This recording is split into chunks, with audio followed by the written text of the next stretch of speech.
మరణాత. దేవునికి మహిమ కలుగును గాక. ఈ రోజు దేవుని వాగ్దానం 33వ కీర్తన 11వ వచనము. యెహోవా ఆలోచన సదాకాలము నిలుచును. దేవుడిచ్చు ఆలోచన సదాకాలము నిలుస్తుంది. మనకి ఎన్నెన్నో ఆలోచనలు వస్తూ ఉంటాయి. ఎన్నో ఆలోచనలు సాతానుడు పుట్టిస్తూ ఉంటున్నాడు. అయితే మనము గుర్తించాలి. ఎలా అంటే ఈ ఆలోచన దేవుడిచ్చినదా సాతానుడిచ్చిందా అని మనం గుర్తించేవారుగా ఉండి దేవుని ఆలోచన చెప్పున మనం నడవాలి. ఇట్టి కృప దేవుడు మనందరికి దయచేయను గాక. కళ్ళు మూసుకుందాం, చిన్న ప్రార్థన చేసుకుందాం.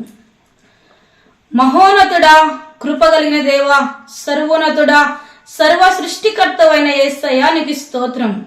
సర్వాధికారివైన దేవానికి స్తోత్రం. నీ ఆలోచన చెప్పున మేమందరము నడువులాగున మీరు సహాయము దయచేయండి దేవా.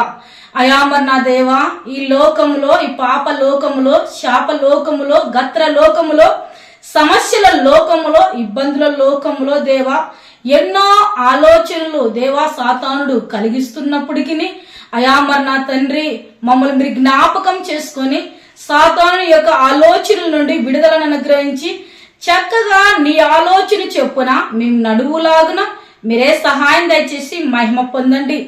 ఈ ఉదయకాలంన ఈ వాగ్దానం వినుచున్న ప్రతి బిడ్డను దేవా నీ ఆలోచన చెప్పున మీరు నడిపించి దీవించి మీరే మహిమ పొందుమని యేసు నామమున ప్రార్థిస్తుంటున్నాను పరమ తండ్రి. ఆమేన్.